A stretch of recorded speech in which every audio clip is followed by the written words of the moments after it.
এই দেখুন, এই শান্তনুবাবু আছেন। শান্তনুবাবু, আপনার এই কতটা চাষ করেছেন?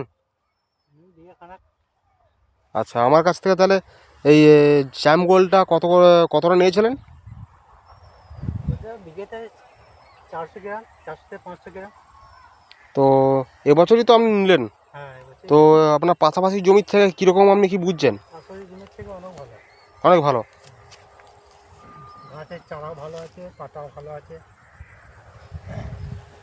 গাছ একবার সবুজ হয়ে আছে একবার। মানে এতটা মানে খুশি না খুশি নন? হ্যাঁ খুশি, অনেক খুশি। আমি আচ্ছা, সামনের বছর আরও দেবো মাল। আরও পাশাপাশি চাষিদিকে কি বলবেন? চাষিদিকে বলছি তো, দেখাচ্ছি, বলছি যে আমি দেখে যান আমার চাষে দিয়ে খানা ছোটো ছোটো লাগাচ্ছি, দেখে যান কেমন হয়েছে গাছ। এসে দেখে হচ্ছে ভালোই হয়েছে। এই পাশাপাশি লোক এত পারছে না। না, এই জমিটা দেখুন, আর এই জমিটা দেখুন। এই জমিটা সঙ্গে পারবে না তো, এটা দিয়ে আছে না ওরা। তাহলে কাজ হয়েছে মনে হচ্ছে নাকি? হ্যাঁ কাজ হয়েছে। সামনে বছর আমরা নেবো, যারা চাষ করছে তারা বলছে সামনে বছর আমরা নেবো। আচ্ছা, ঠিক আছে। যারা বুনছে তারা বলছে, এখন যে সরে যারা বুনছে তারা বলছে মালটা নেবো।